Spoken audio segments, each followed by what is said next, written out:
Zeitgeist. It's a word you may have heard before. Its origins are German, and if you've ever used it in a sentence, you know it refers to the spirit of the age. What you may not know is that it's also the name of a worldwide social movement, spawned from a trilogy of documentary films released on the internet. The goal of the movement is to live in a world without money, and to use technology to provide for basic human needs. While their membership is explicitly nonviolent, some of their ideas and their movies might make you uncomfortable. One claims that Jesus never really existed and that 9/11 was an inside job.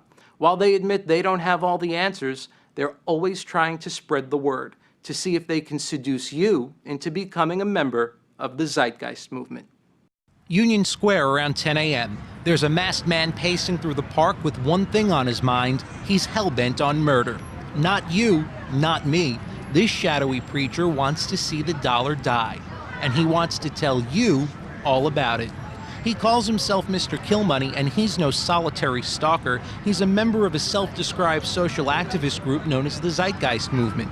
A little bit of old-fashioned pavement pounding, get your free DVD and information right here, folks, mixed with a little bit of sidewalk evangelism, is just one of the Zeitgeist recruitment techniques. We wanted to meet some of the estimated 500,000 worldwide Zeitgeisters, and we started with their New York City chapter. 3 of their more active members sat down to give us some insight into the movement.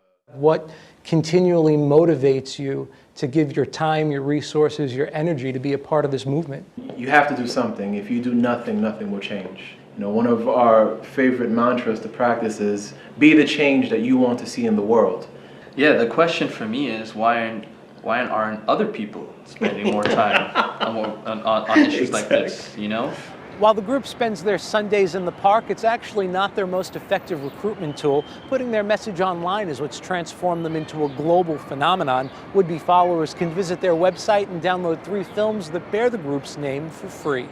The films are the work of Peter Joseph. The musician and filmmaker debuted a performance art piece in Brooklyn in 2007. Some of the video projections that played behind him form the basis of the first film, a self-financed documentary he called Zeitgeist the Movie.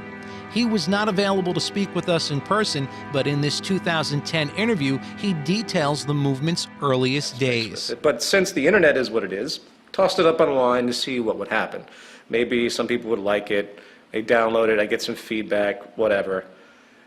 What happened completely blew my mind. According to Joseph, popularity of the movie grew far quicker than he anticipated, and it's not hard to see why.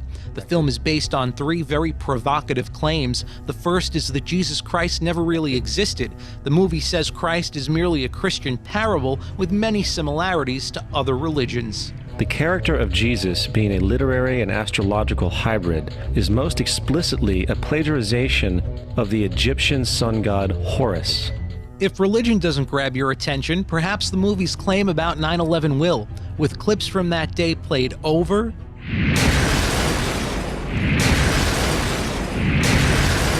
and over again. The film alleges that 9/11 was a conspiracy theory conceived by a cartel of global power brokers who created an unwinnable war on terrorism, and it uses clips like this to try to convince its audience. Of course we're after Saddam Hussein, bin Laden. This is an attempt to prevent the American people from knowing the facts about how we could have prevented 9/11, and people are covering it up today. The final claim put forward in the movie is that the root of all evil in the world is money, that the Federal Reserve, the nation's central bank, was created for the sole benefit of its member banks after a stock panic in 1907. A secret meeting was held at a J.P. Morgan estate on Jekyll Island off the coast of Georgia. It was there that the central banking bill called the Federal Reserve Act was written. This legislation was written by bankers, not lawmakers. Based here in Lower Manhattan, the financial sector was just one of the 3 targets set in the sights of the first Zeitgeist movie. Since its release, it's caused quite a stir, with several websites springing up in an attempt to debunk the film, which has proved to be no easy task. However, one academic expert who knows her way around conspiracy theories says the Zeitgeist movie may be nothing more than a little bit of bull. So I would say it's a grand conspiracy theory linking 3 previous strands of conspiracy. Kathy Olmsted is a history professor at the University of California and has authored 3 books dealing with conspiracies and secrecy within the U.S. government. From her research, she defined conspiracy theories as simple ways to make sense of complicated circumstances and sees why the first movie has been such a powerful recruitment tool. Well, it would make the movie more authoritative if they didn't take these leaps from the undeniable to the unbelievable. But it also would make it less compelling. I mean, I think part of the reason that so many people have watched it and been taken in by it is because it is proposing this grand theory that explains everything. Olmsted's skepticism has been echoed on chat boards across the internet. However, the Zeitgeist movement has continued to grow. The group has chapters in all 50 states and 49 countries around the world. Their message has taken root in countries as far away as Macedonia and Mongolia. We've been told that there are upwards of 500,000 people possibly following the movement, talking about upwards of millions of hits online on the movie. Historically, where does that fit in terms of the size of other movements? Well, if that's true, then it is definitely the largest movement in history. I'm not sure, though, that it's true. I don't know if you can really measure the numbers of adherents to this kind of movement.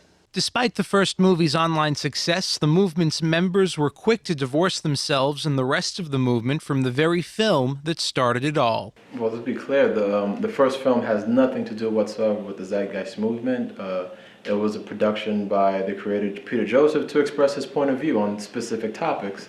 If the movie isn't the Bible for the Zeitgeist movement, the movie, by the same token, it's still posted on the website. It's still available for download. It's still called Very much the Zeitgeist. TZM. Yeah, it's still called the Zeitgeist movement. And it's still on our site. Yeah.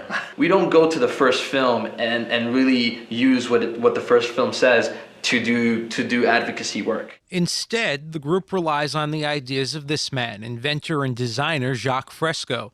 He's the founder of the Venus Project, which he runs from a compound located in Venus, Florida.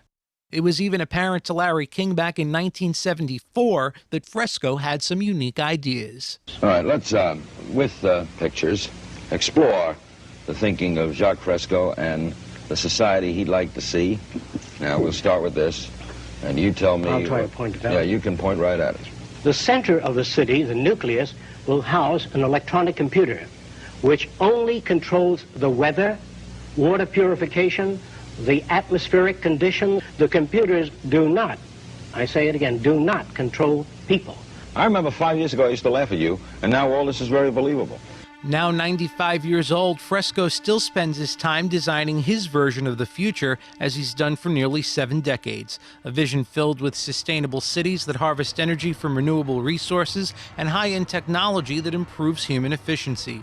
Even though Fresco parted ways with the movement in April 2011, his idea of a resource-based economy was the focus of Peter Joseph's second film, Zeitgeist Addendum. Members of the movement say this was the key film that gave rise to the Zeitgeist movement. War, poverty, corruption, hunger, misery, human suffering will not change in a monetary system. Understanding this, we then see that money fundamentally exists as a barrier to these resources. The Venus Project proposes that technocrats using supercomputers, not politicians or religious leaders, would be in charge of controlling resources, but it left us wondering how we could live in a world without money. We asked Keith Embler, the group's New York State chapter coordinator. How do you motivate people in a resource-based economy? What makes someone say, I'm going to get up and contribute to society today, instead of saying, well, we got the machines doing the hard work, I'm doing the easy. In fact, I've got nothing to do, I'm going to the beach. A lot of people will do that, and that will add to our quality of life. Who doesn't love going to the beach? If this is beginning to sound whimsical for a handful of lucky Zeitgeist activists, the line between the world as they see it today and the future they envision became blurred when they were invited to act as extras in Peter Joseph's third film, Zeitgeist Moving Forward. Another viewer attracted to an alternative to the monetary system was Jared Lochner, the young man who shot Arizona Congresswoman Gabrielle Giffords. According to high school friends, Lochner became obsessed with the film. I really think that this Zeitgeist documentary had a profound impact upon Jared Loughner's mindset. The Zeitgeist movement is explicitly nonviolent, so for somebody to go and do something crazy like that, I wouldn't hold the movement responsible at all. I wouldn't hold Peter Joseph or the films responsible for that person's actions at all. And neither would Lorenzo Segarra, the Zeitgeister we met during our group interview. What surprised us about Segarra was his answer to our question about what he did for a living. I have a background in banking. I spent maybe my entire professional career in finance, whether brokerage firms, insurance, banking. And what might surprise you, Lorenzo Segarra is Mr. Killmoney. He's told us he's worked for New York Life Insurance, insurance giant AIG, and Capital One Bank. And it was actually there at Capital One that I made the transformation into Mr. Killmoney. Take me back to the banking days. Was there anything in particular that sticks out in your mind where you said, I've had enough of this, I need to make a change? About a year into my position there, and I looked at it as an opportunity. I said, well, what better place to warn people about the devil than at Hell's Gates? And so his alter ego, Mr. Killmoney, was born. For Segarra, Mr. Killmoney is a personified caricature of his old life, replete with three-piece banker suit and diamond dollar sign earrings. Mr. Killmoney preaches the Zeitgeist gospel whenever he gets a chance. In the middle of our conversation, that message caught the ear of a passerby. The public, they don't see what's going on there. Well, one thing we can see is that progress is being made. Yes, but we need a movement. Not a small movement, like a 60s movement. This young man from New Jersey preferred that we not identify him by name, but we quickly learned why he was drawn to Mr. Killmoney's Zeitgeist message. These are hard questions to ask, let alone answer. But what's been the biggest adjustment for you? Being treated like piece of trash because I'm homeless. Within a matter of minutes, we witnessed the recruitment of a new member. Still without a place to live, he may have at least found a new home. A worldwide community based on one simple idea. We all need to kill money before money kills us.